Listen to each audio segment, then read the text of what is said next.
Bapak, Ibu, saudara-saudara yang berada di rumah, salam sejahtera dalam kasih Tuhan Yesus Kristus. Dalam ibadah keluarga, hari ini kita akan bersama-sama membaca firman Tuhan dan merenungkannya. Sebelum kita membacanya, mari kita bersatu di dalam doa. Kita berdoa. Ya Roh Kudus, kami ingin membaca firman-Mu. Berkatilah firman-Mu yang akan kami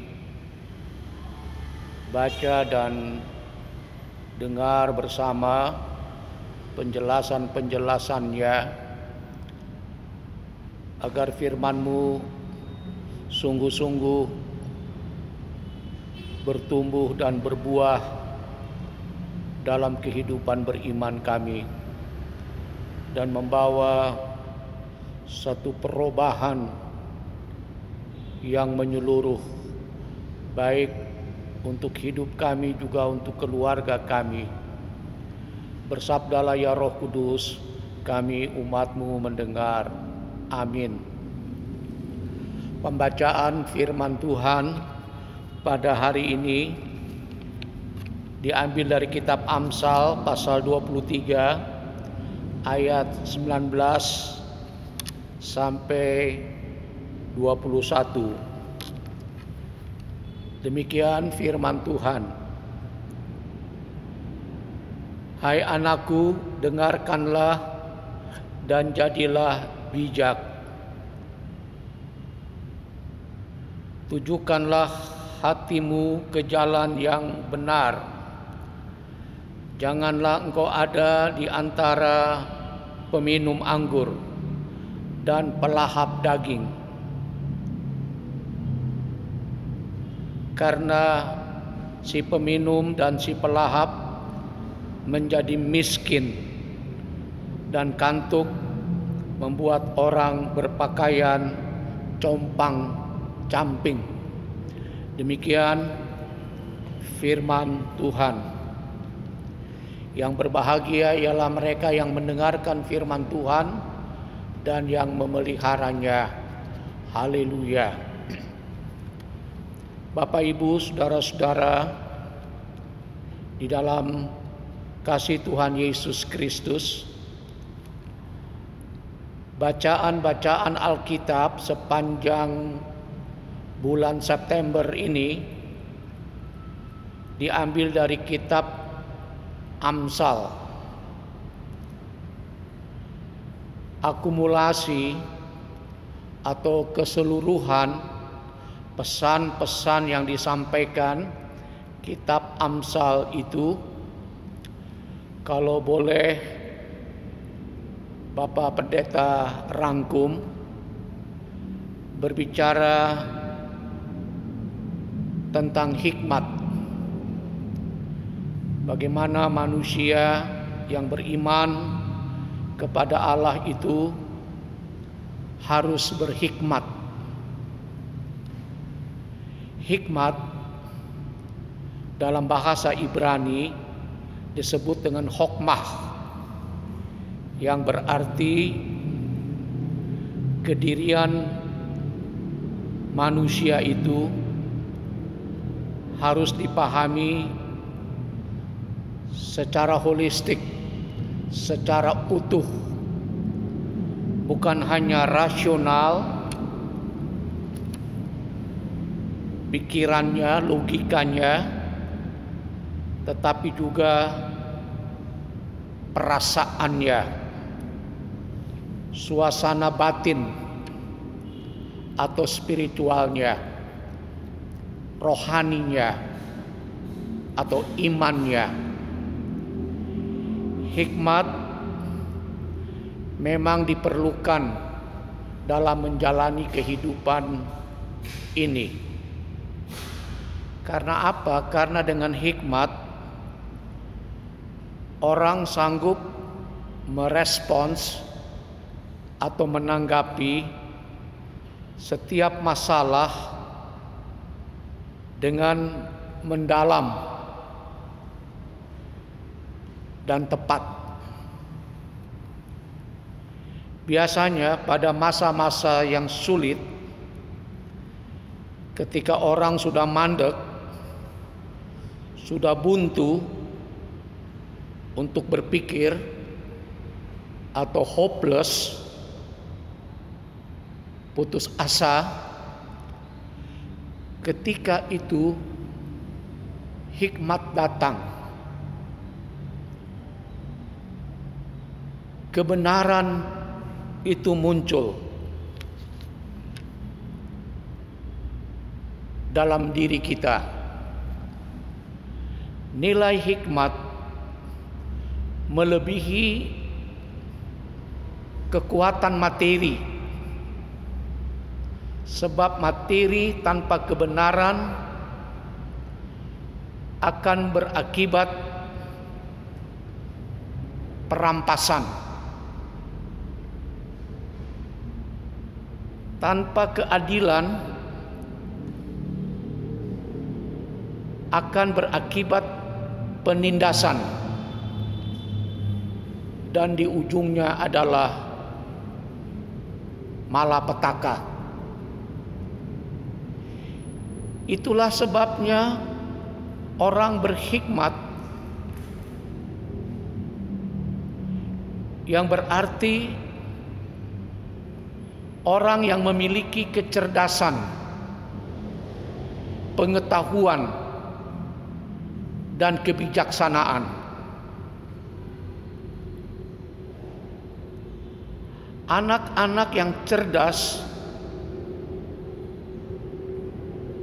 yang mempunyai pengetahuan dan bijaksana dalam hidupnya, akan bertumbuh atau berkembang menjadi orang yang sehat,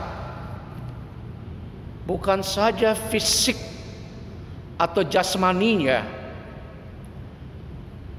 tetapi juga sisi dalamnya, sentuhan batiniahnya, perasaannya. Sebab itu seorang anak mesti didandani bukan hanya otaknya, pengetahuannya, tetapi juga rohaninya, spiritualitasnya, imannya, sehingga anak itu mampu menangkal setiap bentuk kefasikan atau kejahatan. Sejalan dengan pikiran itu, Bapak Ibu Saudara, menurut Amsal pasal 23 ayat 19 sampai 21, yang paling diinginkan atau yang menjadi kebanggaan atau kebahagiaan orang tua adalah jika anaknya mendengar dan berhati bijak. Anaknya menunjukkan hati ke arah yang benar, tidak berada di lingkungan yang tidak membawa manfaat atau malah merugikan, dengan hidup berfoya-foya. Ternyata sama sekali bukan tentang kekayaan atau kesuksesan atau kehormatan yang menjadi harapan setiap orang tua. Pertanyaannya adalah, apakah orang tua tidak ingin atau bangga kalau anaknya kaya, sukses, atau berhasil? Jawabannya tentu ingin.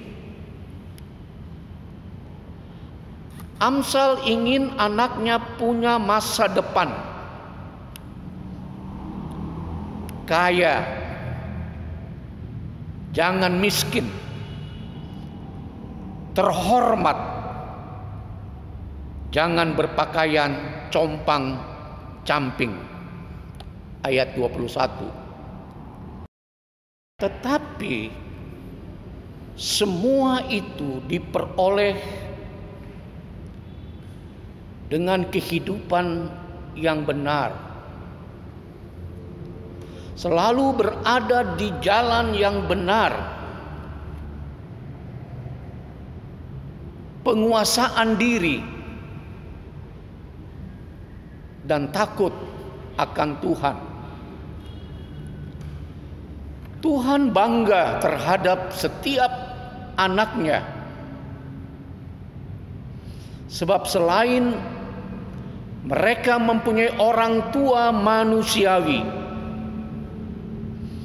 mereka juga mempunyai orang tua ilahi. Orang tua manusiawi perlu mendorong anak-anak mereka untuk berada di rumah Bapa. Banding ucapan Yesus, "Tidakkah kamu tahu bahwa aku harus berada di dalam rumah Bapakku?" Injil Lukas pasal 2 ayat 49. Ini adalah jawaban Yesus atas pertanyaan yang diajukan ibunya sendiri.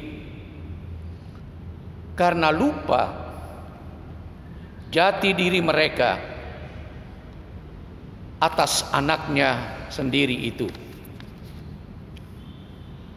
Dalam takut akan Tuhan, anak-anak kita pada akhirnya lebih memahami dan melakukan kehendak Bapa. Takut akan kejujuran. Jika kita tidak jujur, Tuhan pasti tahu dan mungkin tidak menerima.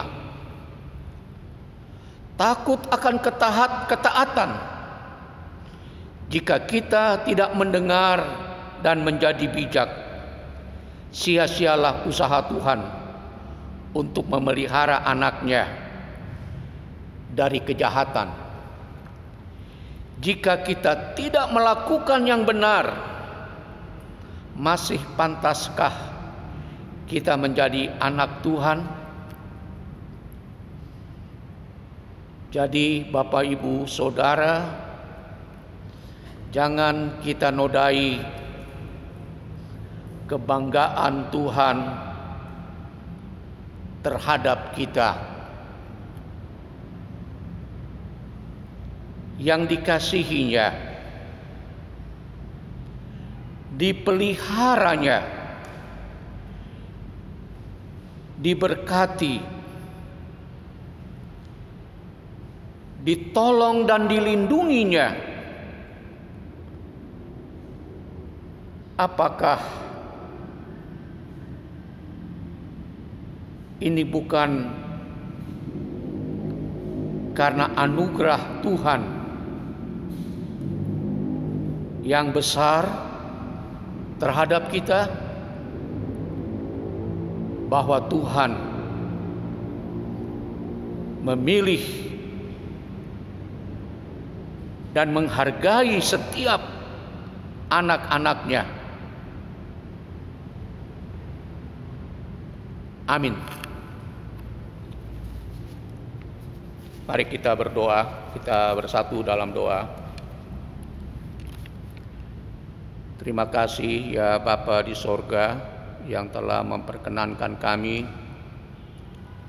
untuk berada di sekitar firman-Mu pada malam ini. Jadikanlah hidup kami sebagai anak-anak Tuhan di tengah keluarga, menampakkan atau menampilkan suatu kehidupan yang bijak, yang cerdas, yang takut akan Tuhan, sehingga hidup kami sungguh-sungguh mensukacitakan hati orang tua kami.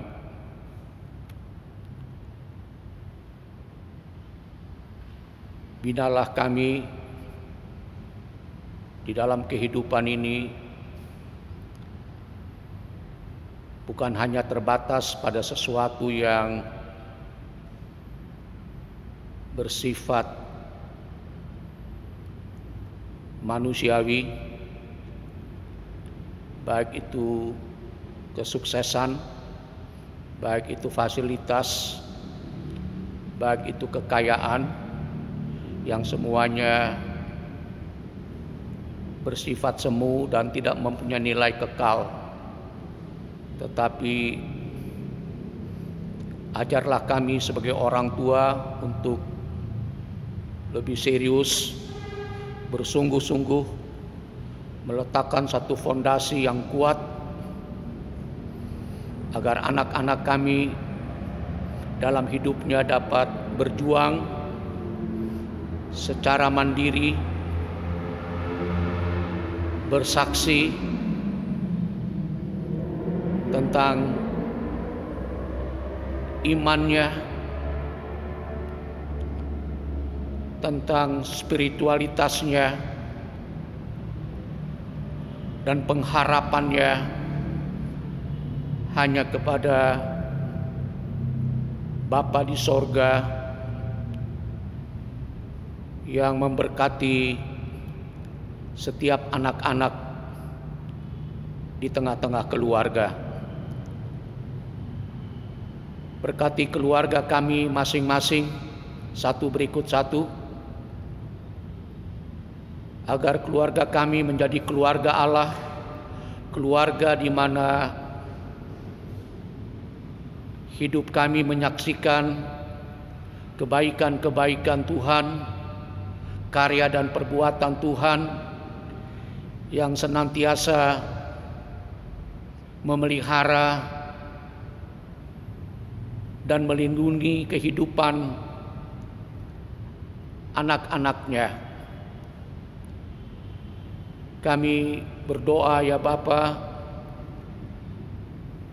upaya-upaya yang sedang dilakukan oleh pemerintah kami, baik di pusat dan di daerah,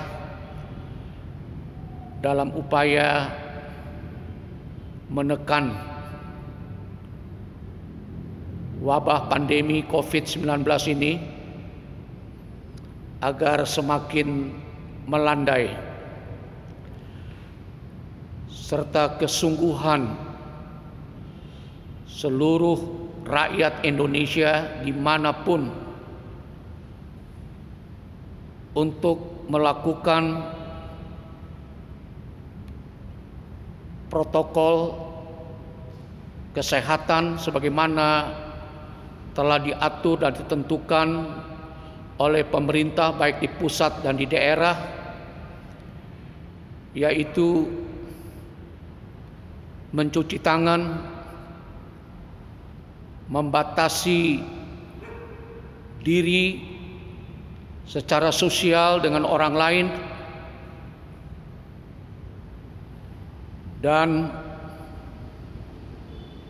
mengikuti semua aturan-aturan yang telah dilakukan baik di lingkup instansi di mana kami bekerja maupun di lingkungan rumah-rumah ibadah, termasuk dalam lingkup Jemaat GPIB Sebaot di Bogor ini.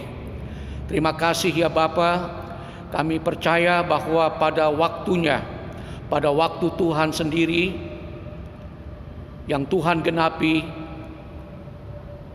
wabah pandemi COVID-19 ini akan berakhir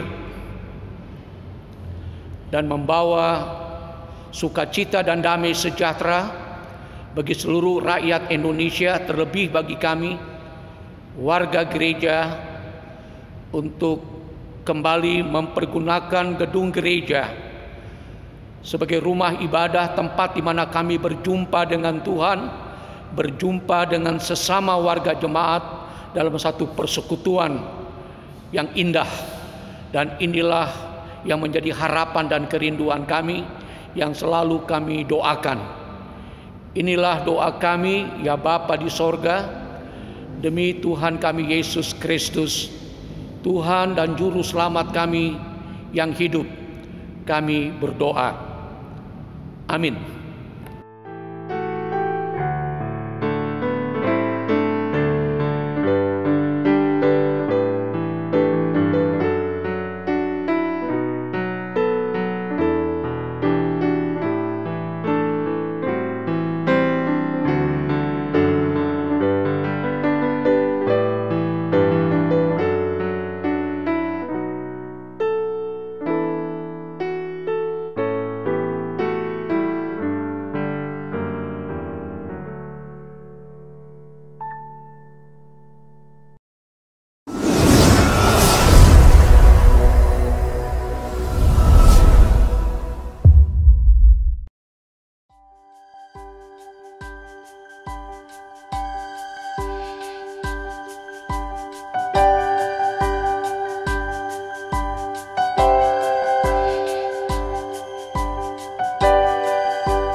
Salam sejahtera Ibu Bapak Saudara yang dikasihi oleh Tuhan Yesus Kristus.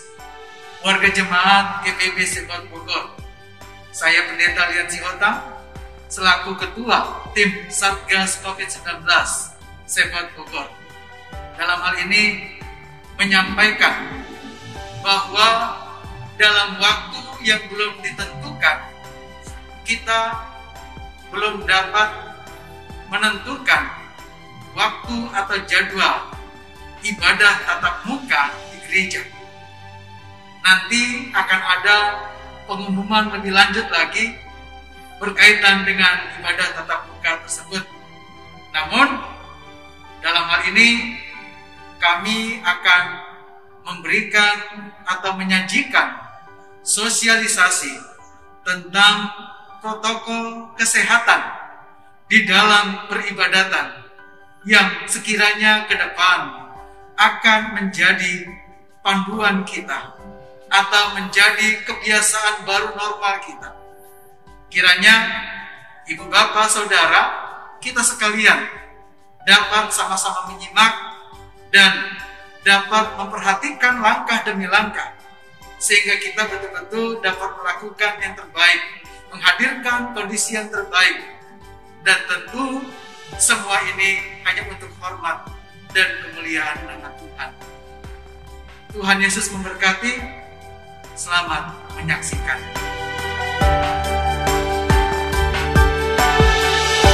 Protokol Kesehatan Peribadahan GPIB Sebaot Bogor. Shalom Jemaat GPIB Sebaot Bogor. Memasuki masa new normal, berikut akan disampaikan protokol kesehatan yang diberlakukan guna memutus rantai penularan virus COVID-19. Tempat cuci tangan tersedia di sebelah kiri kanan pintu masuk utama gedung gereja, pintu masuk GSG 1 dan pintu masuk GSG 2. Rambu-rambu protokol kesehatan. Patuhi semua rambu-rambu protokol kesehatan yang terdapat di setiap area gereja.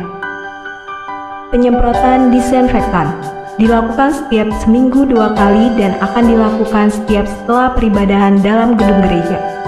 Pengisian form kehadiran Jemaat diharapkan untuk mengisi form guna mendapatkan nomor tempat duduk.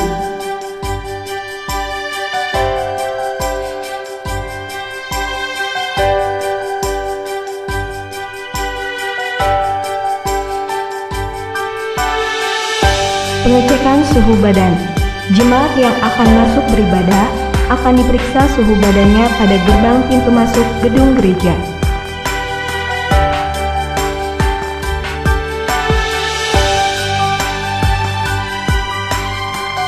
Penanganan khusus. Bagi jemaat yang terdapat bersuhu badan di atas batas 37,5 derajat Celcius akan dibawa ke bidang kesehatan dan mendapatkan penanganan khusus.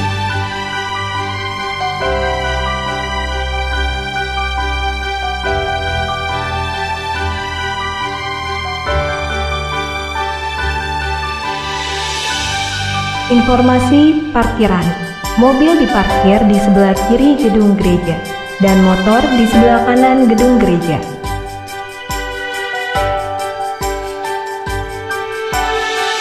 Cuci tangan sebelum masuk ruang ibadah. Cucilah tangan dengan baik dan benar sesuai standar protokol kesehatan yang berlaku.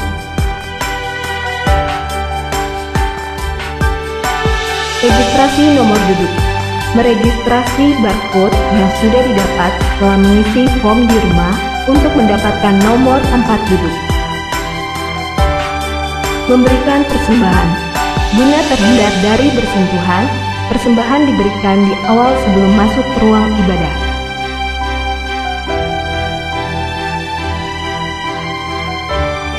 Mencocokkan nomor tempat duduk. Presbiter bertugas akan menunjukkan nomor tempat duduk sesuai dengan nomor yang tersedia di bangku-bangku.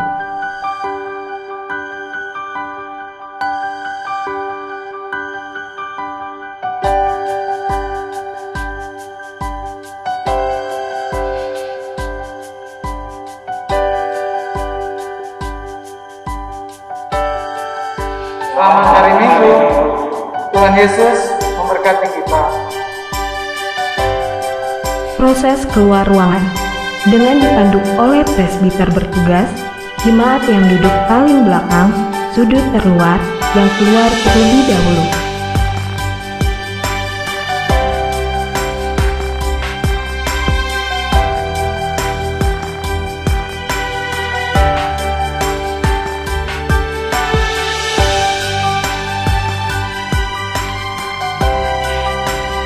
Ibu Bapak, saudara yang dikasihi Tuhan, demikianlah video sosialisasi tentang protokol peribadatan yang dapat kami sampaikan. Kiranya ini boleh menjadi panduan untuk kita sama-sama untuk di waktu ke depan kita akan bersama-sama mengikuti peribadahan tatap muka.